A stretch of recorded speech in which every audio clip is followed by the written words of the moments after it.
Can everyone tell if it's recording? I got the notification that it's recording.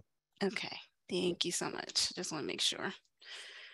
Thank you guys. So welcome to technical session 32, it's Introduction to Windows.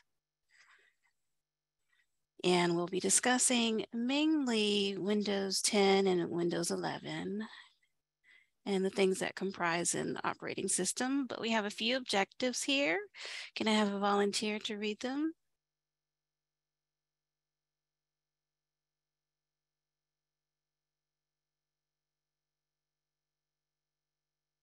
I got it. Okay. Objectives. Describe the purpose and function of an operating system. Identify the main features of Microsoft operating systems. Compare and contrast the features of Windows 10 and Windows 11. Thank you. So we're going to look at adaptability and future orientation as usual. So what is an operating system? Who can share the definition with everyone? Or I can call on you. An operating system is an interface between a computer and a user. It manages the computer's hardware and files while providing an environment for applications to run through either a graphical user interface, GUI, or command line interface. Yes, thank you, Crystal. And you can also say GUI for GUI, the graphical user interface. And there's a nice little depiction below.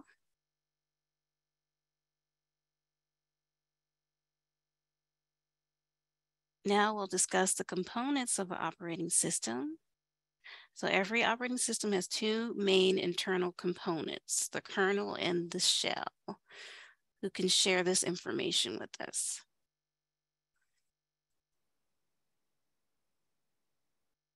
Kayla? And you're muted. Sorry. Okay. Yeah, the kernel. This is the core of the OS, as it has the most responsibility in how the users interact with the hardware. Applications operating under the OS cannot get to the hardware devices without the shell passing the requests through the kernel. You also want me to read the shell as well? Yes, and the example. Okay. The shell provides commands and procedures that programs use to do the actions they need. This is done through different interface tools, such as the control panel or Windows Explorer, that have an icon-driven interface for the user to click. That would also be what the GUI, it'd be like a little icon. Is that what you mean, Rachel? Oh, okay. An example, if an OS is a restaurant, the shell is the wait staff that serves the diners, and the kernel is the cook staff that prepares the diner's dinner request. So that's a neat little example, but you need both. You need the kernel and you need the shell in the operating system. Main functions of all operating systems. George, would you mind reading? Every operating system shares the four main functions: providing a user interface, a visual representation of the computer on the monitor that makes sense to the person using the computer, manages files, enables to add, move, and delete programs and data, manages applications, allows to run, use, and shut down programs, manages hardware, communicates with the hardware of the PC. Thank you. So those are four key functions that we just want to keep in mind. The user interface manages files, manages application, and manages hardware. And now we have categories of the operating system. And Francis, would you mind reading the slide for me? Operating system categories. These four broad OS categories define the use and function of both the operating system and the hardware.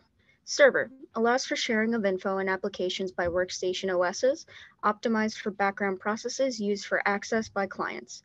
Workstation allows end users to access info and applications on server operating OSs, as well as independently optimized for foreground processes. Mobile. Found on mobile devices, generally optimized for touch-based devices where one program is used at a time. Thank you. So keep in mind we have server OS, workstation OS, and mobile OS. So this is just a graph to show basically the operating systems that we use today, and by far Microsoft Windows is the most used, and then the Mac OS comes in second, and third Linux, and there's a little slither for other operating systems in gray. So we can see who's dominating right now. In features of Microsoft operating system, Brianna, can you read this slide for us?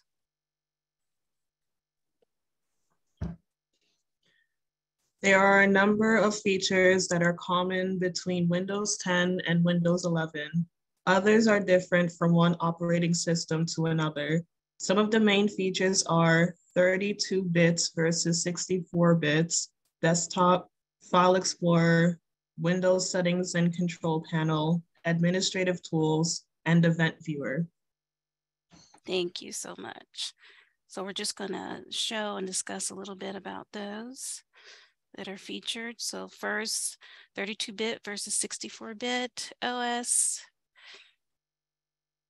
Heen, can you read this one?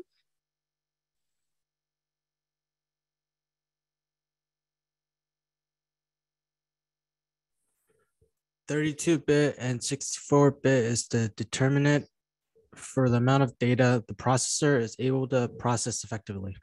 To run a 64-bit version of the operating system, a 64-bit processor must be part of the system architecture, and in most cases, it can also be run at 32-bit versions.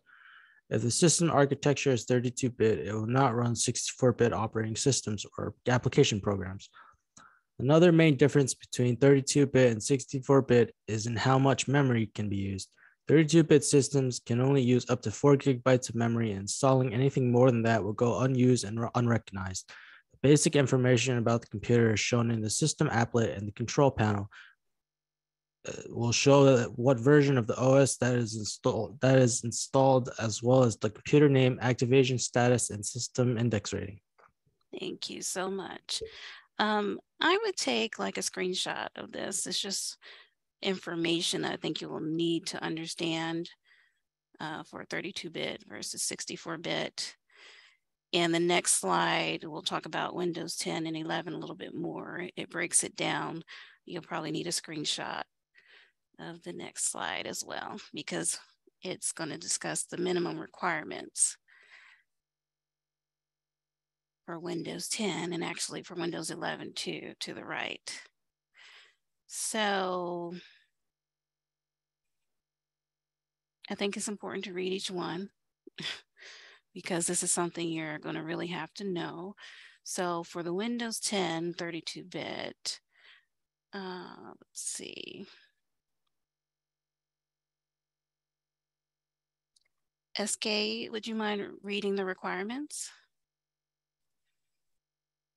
A Windows 10 32-bit architecture, 1 gigahertz processor or system on chip SoC, 1 gigabyte RAM memory, 16 gigabyte free hard disk space, Microsoft DirectX 9 with WDDM 1.0 driver, graphics card, 800 by 600 display.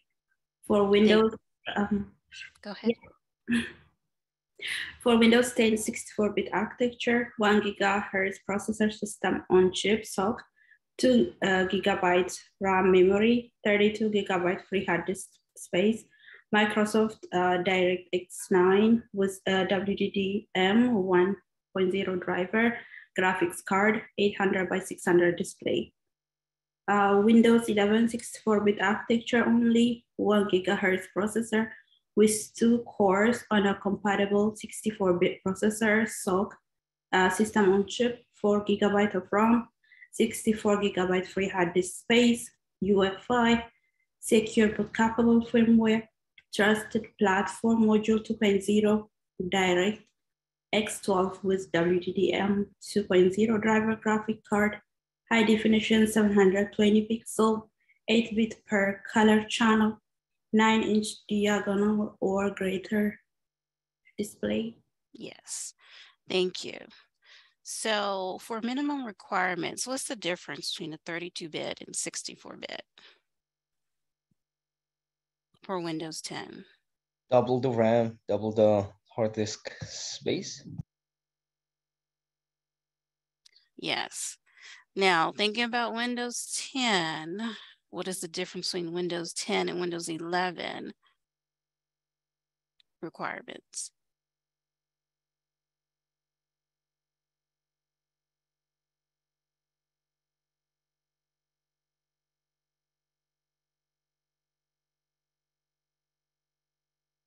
I mean, The off the RAM bat, and the hard disk space also uses UEFI. Yes. Well, Windows 10 can use UEFI also. So Yes, but minimum requirements. Remember, these are minimum requirements. mhm. So the trusted platform, the TPM, DirectX is 12 as opposed to 9. So you will probably see the minimum requirements again, just letting you know. It's just very good to have a screenshot so you know the differences in which each operating system requires. And Windows 11 is only 64-bit architecture. Okay.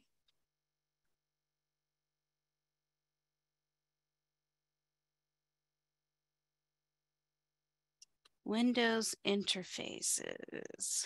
Okay, on here we can see this is the GUI, a graphical user interface of the desktop, start menu, taskbar.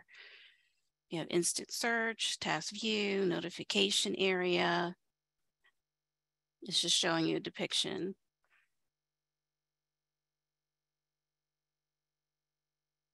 And who can share this slide with us about the start menu? Henri, can you read for us?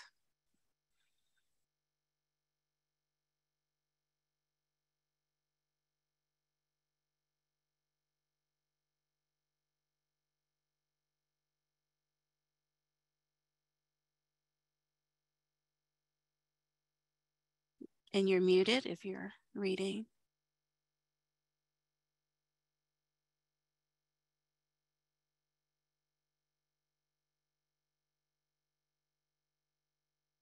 I can How read. about now? Can you hear me now? I can hear you now. Thank you. Start menu, live tiles, pinning and unpinning. Windows 10 introduced live tiles, which could be placed into the start menu to show the weather, sports, or any other apps installed.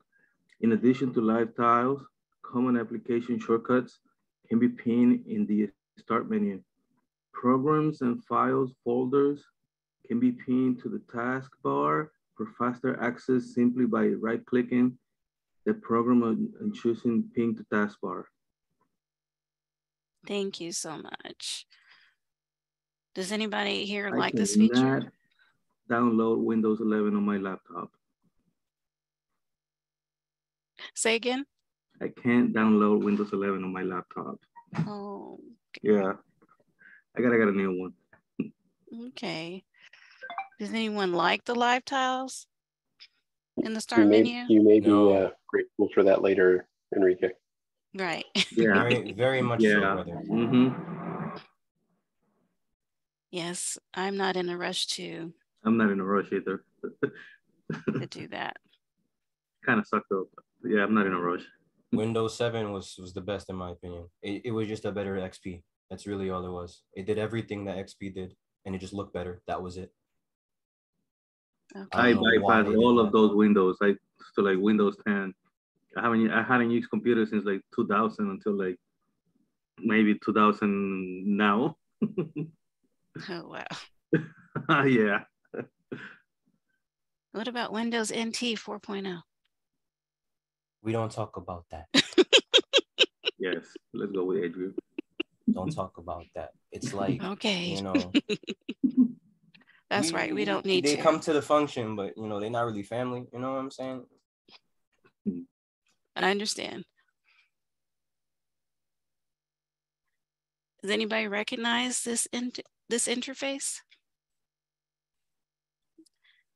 Okay, so Windows 11. Yes, Windows 11.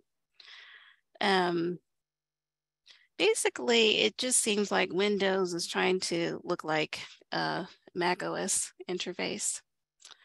And it's interesting that the taskbar is center, but you can move it to the left should you choose to. They're just trying to do a different look than they've had before and make it more touch friendly as well, or touch compatible.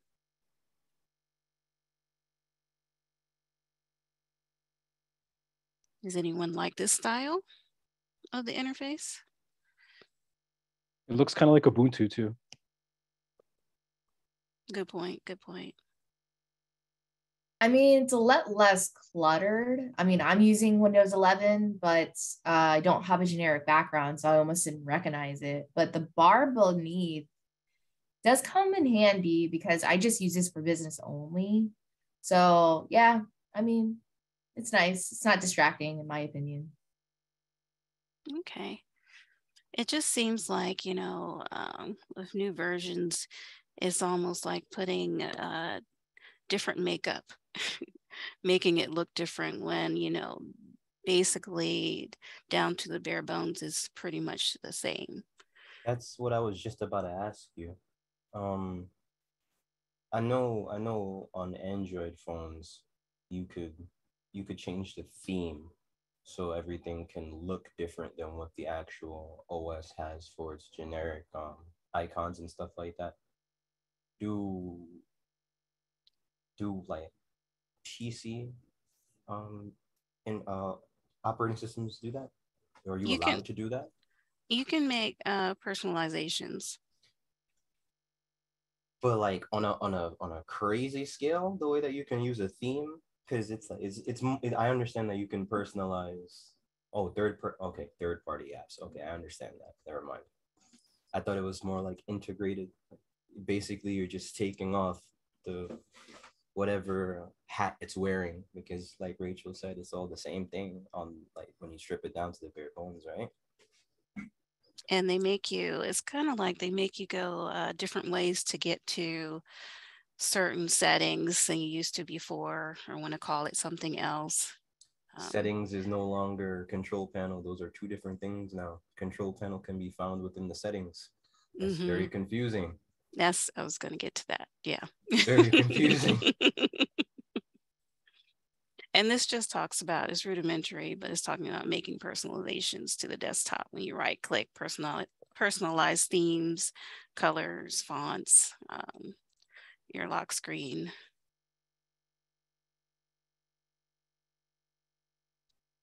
Okay, but before we get to the control panel, let's talk about file structure. Steven, can you read this slide for us? Sure. File structure. Users are authenticated through a user account, which will provide their computer settings called a user profile. The set of files and directories in each user profile will be specific to that user, while system files will be the same from user profile to user profile. General file information, file naming. There are two parts to a file name. The main part identifies the contents of the file, and the extension identifies the file type. File names have a maximum allowed characters of 259, including spaces. Special characters not allowed, including etc. File extension, this is what tells the OS what type of file it is so that the associated program will open it. It is the last characters following the period in file names such as doc, exe, or txt. Path, this is where the file lives in directory, and it's an example. Thank you. So yes, where it lives, the path is just showing you how you can get to that file. C relates to users, users relates to username, desktop, and so forth. And directories, they follow a path.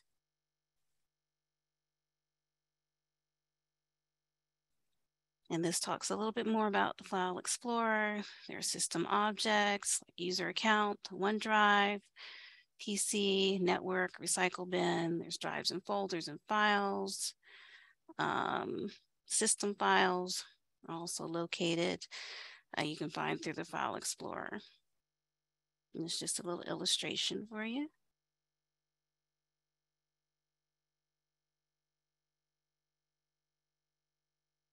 And directories. Though we mentioned it, we will mention it again. Crystal, can you read this one for me?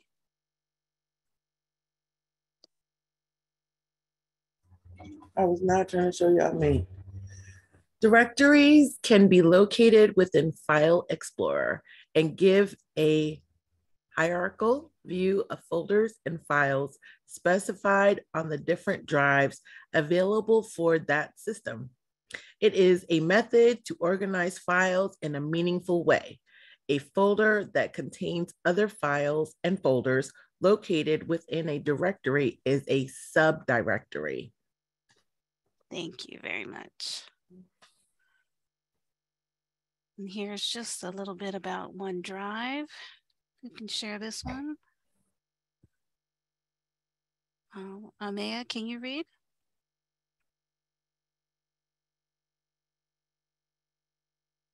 OneDrive. File Explorer may also list OneDrive as if it is an external drive. OneDrive is a cloud-based storage feature proprietary from the Microsoft, where users can store files to allow more space on the hard drive. Thank you very much. And here's some about changing Explorer settings, which really hasn't changed too much than previous versions. And I'm going to see, Donald, can you read this one for me?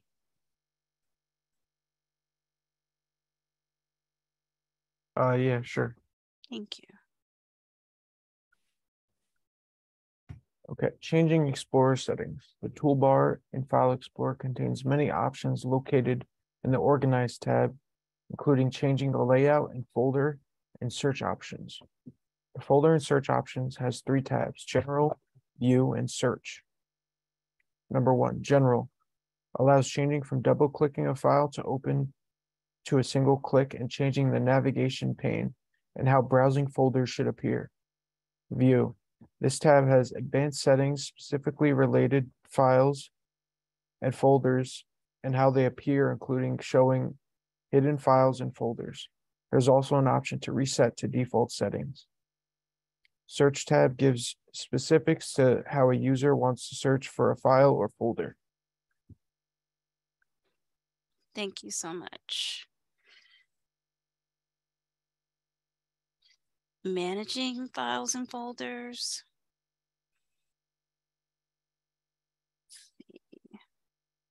Janae, are you available to read?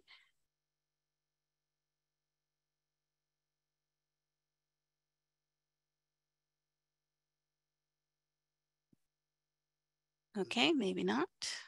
Lincoln, are you available?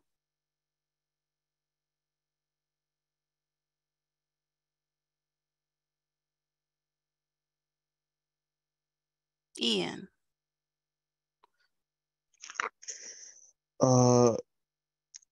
Managing files and folders, creating and changing file or folder attributes can be accomplished by right-clicking the file and choosing properties from the dialog box. My bad, my screen's a little messed up. From the General tab under Properties, changes can be made to the file's name, which programs open the file, and attributes to make the file read-only or hidden. This dialog box also shows the file's path in the directory the size of the file, and when it was created, modified, and last accessed. Thank you so much. So when we're talking about File Explorer and managing files and folders, are most of us familiar with that? Can I get a show of hands just so I can see? What was the question? Are we familiar with File Explorer, managing files and folders, setting attributes? I just wanted to see how many are. Okay. Thank you. I appreciate that.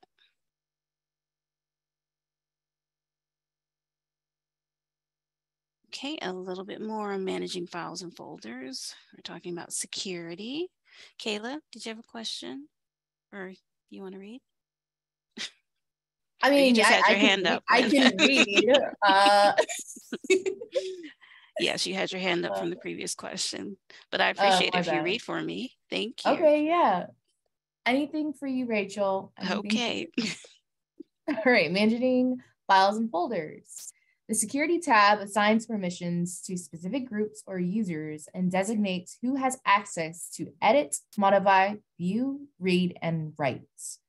Under the Details tab, more information related to the file with an option to remove personal information from the specific file. The previous version tabs is used when Restore has been enabled to recover a file in the event of accidental deletion. Temporary files can use system resources when they are not deleted regularly. They are written constantly to hold data for a short time, but can stay until deletion. This cleanup can be a useful tool here for removal. Thank you. And of course, I have to mention it, test out. And you guys are going to have more labs on the File Explorer and file attributes and previous version or file history. So you will get some more use out of that. And even in Coursera as well as you continue your journey. And you'll see what I mean a little bit later, the further you get. So here we are at the Windows settings and control panel, which basically, I'm just going to go back and forth between this slide and this one. This one we were kind of used to. Windows settings and control panel is what they want to make legacy. And they just want to have basically everything in the control panel to be Windows settings. And I think that's what Adriel was referring to. It's so confusing.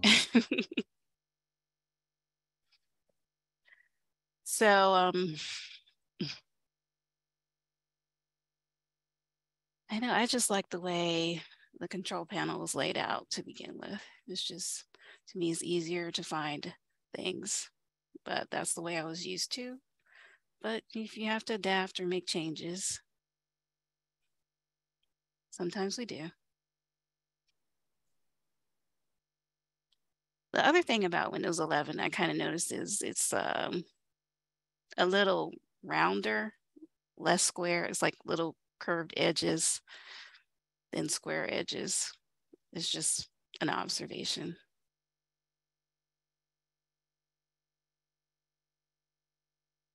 Okay, system restore.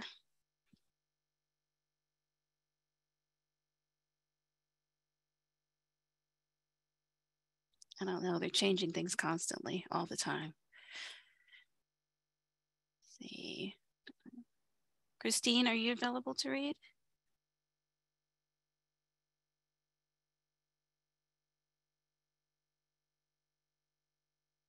No? Yes, okay. Can you hear me now? I can hear you, I'm sorry. Okay, so System Restore. System Restore appears in Windows 10 and 11. It allows you to restore the system to a previous point in time. To create a restore point, you should access the System Protection tab of the System Properties dialog box. Yes. And then it gives you a diagram. Yes. Which of course, there's also much practice and test out as well.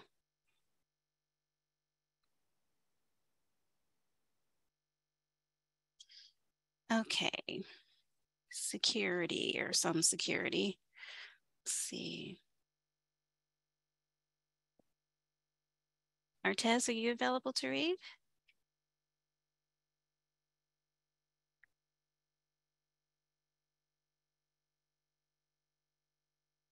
How about you, Ramon?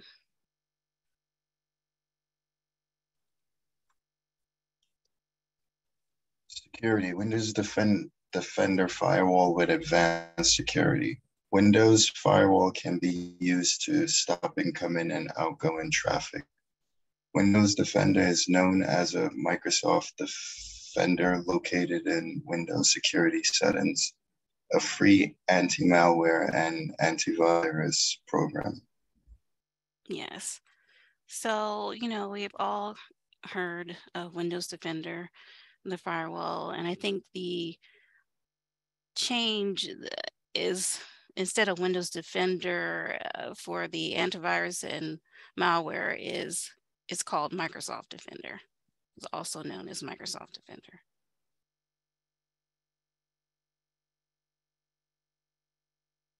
And Event Viewer, which is a very good tool to use when you're troubleshooting to try to figure out a problem or where it's stemming from. Nassim, are you available to read?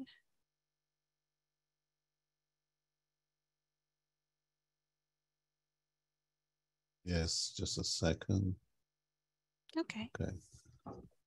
Event Viewer, comprehensive error information logging feature. The Event Viewer can track events when logged into the administrator account. These log files can give a general indication of a Windows computer's health. I know by experience it's very complicated. This area is not, you have to know exactly what you're doing. It's not so simple. Well, yes, but it is a good place to go look when you're having issues, whether with the application or system. And of course, you will get some experience with that and test out and in Coursera. Yeah, I'm looking forward. It's a little fun, I promise you.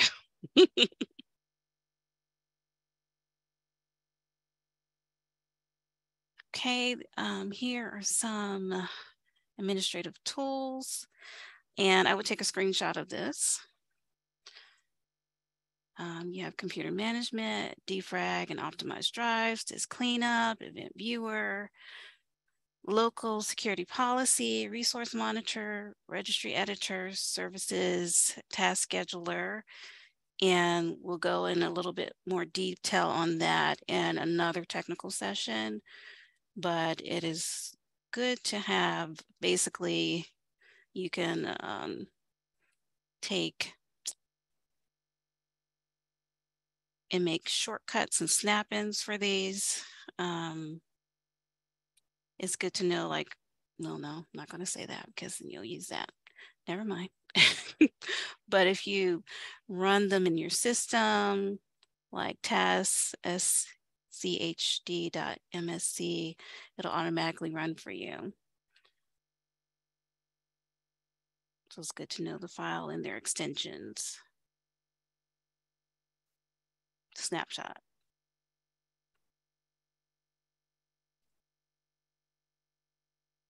Okay, special features of Windows. Can someone read from App Locker to group policy for me? App Locker allows for policies to be created in group policy to control access to applications. Branch Cache, Microsoft client-server technology that allows for caching of commonly accessed files at branch office locations. Direct Access provides a method of automatic connection for a virtual private network, or VPN, between the client and the main office. Group policy is a feature usually used with domain joined computers.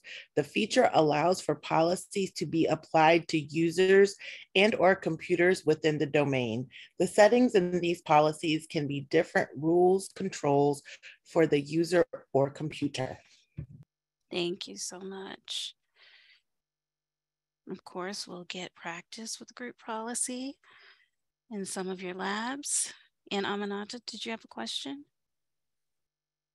No, I wanted to read. Well, would you mind reading from remote desktop to BitLocker to go? Yeah. Thank you. Remote desktop is a client and server application that allows a client to view the desktop of a remote server or workstation. Remote desktop protocol, RDP, is used to facilitate the remote session. All Windows 10, 11 operating systems can act as clients to a remote desktop server except for Windows 10, 11 Home. Home cannot act as a remote desktop server. BitLocker is a volume level encryption method that uses a cryptographic key pair that is stored in the Trusted Platform Module, TPM. If the integrity of the boot process or the encrypted volume is tampered with any way, the encrypted volume will not be decrypted during the boot process and a message is displayed. This feature is not available on Windows 10, 11 Home. BitLocker allows you to use drive encryption to protect files, including files needed for startup and login. The feature is not available in Windows 10, 11 Home. BitLocker to go can be used on removable drives to provide the same encryption technology to help prevent unauthorized access to the files stored on them. Thank you. And I would take a screenshot of this because this information is, I would say it would be important for you to know like these definitions, and you can definitely see it on the test for these features.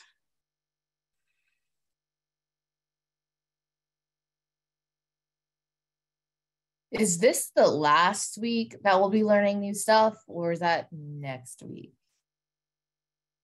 That's when it like starts leveling out and then we start preparing for the tests, I guess. I don't know. This is like a lot of information. This is okay.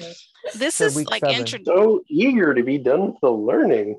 No, it's more like, can my brain soak up enough of this information?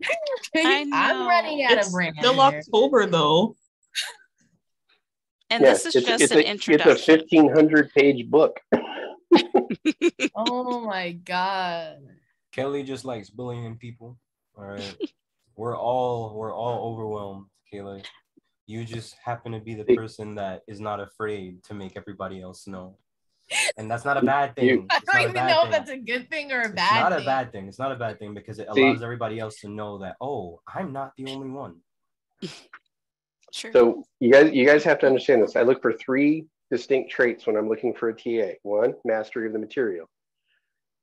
2, a desire to help other people. And 3, a nice underlying of sadistic tendencies. See, I'm gonna rate you 1 star, Kelly. I'm totally kidding. I'd say that's half the class, though. That's just evil. If I could do 0, I would, right? Oh my goodness. Nah, I'm just kidding. I'll give you 5 stars, Kelly. Kayla, thank you for making the class lively. Thank you so much. It helps a lot. Just you allowing everybody to realize that, oh, you know, maybe I'm allowed to be human here. Yes, express yourself. You know what we go for, honestly. It is a lot of information, but I promise you will see it again and there will be application for you. Okay. which works together. Okay. Don't worry.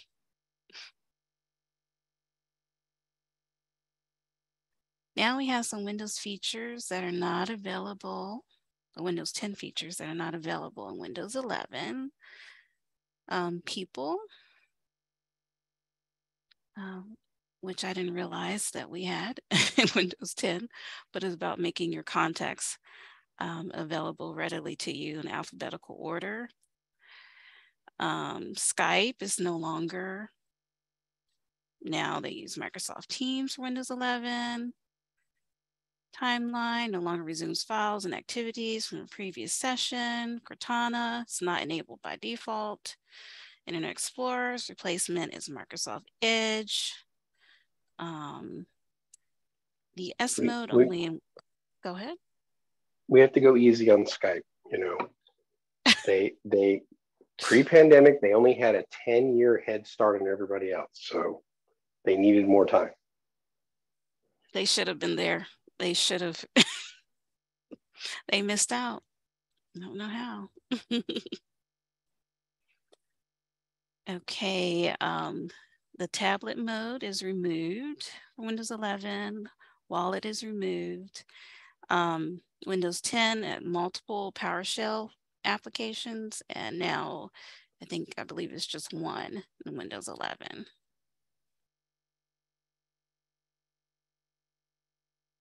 Now you don't have to know all of this by heart. It's just showing some differences. Crystal, did you have a question? Yes, this is for you and Kelly. Well, I'm sorry, I didn't mean to say it like that, but is the reason, so the laptop that I'm borrowing is using, I guess, Windows 10, and I wanted to know, is there replacement of Internet Explorer? Because I can't change my default browser. It won't let me. So do you guys think that has to do with IE being replaced with Microsoft Edge? You should be able to change your browser. I know, I agree, but I can't. So like when you bring in a new browser, like if you bring in something like Mozilla or Brave or something like that, then you can, it'll ask you, do you want to set us? We'll go straight to it. You want it? Maybe I could share my screen with you later. Yeah. Yeah, you can probably do that. Yeah. Thank you. And the other thing too, Crystal, I didn't forget. Okay. Oh, it's all good. No worries. Okay.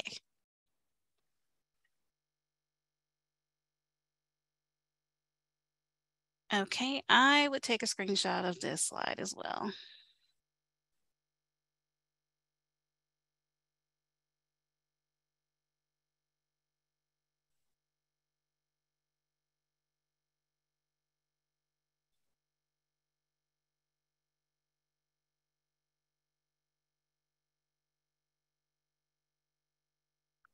If it's something that you need to remember, we'll probably talk about it a little bit later, but it's a good informational slide here.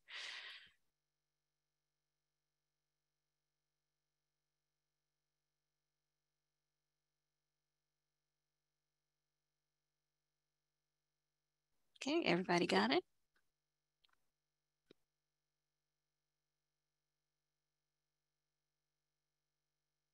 Okay, objectives revisited, describe the purpose and function of an operating system, identify the main features of the Microsoft operating system, and compare and contrast the features of Windows 10 and Windows 11.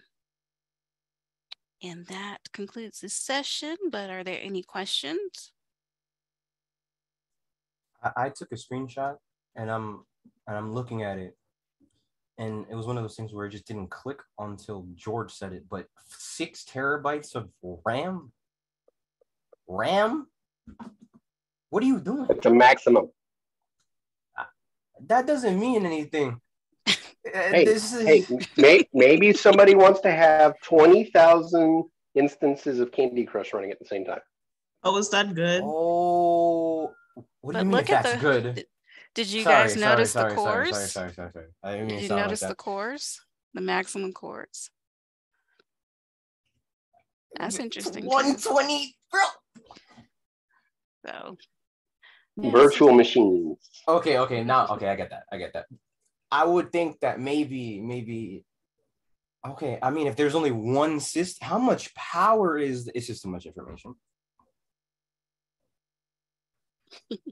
How much power is all of it? Honestly though, I mean, that's crazy. That's ridiculous, actually.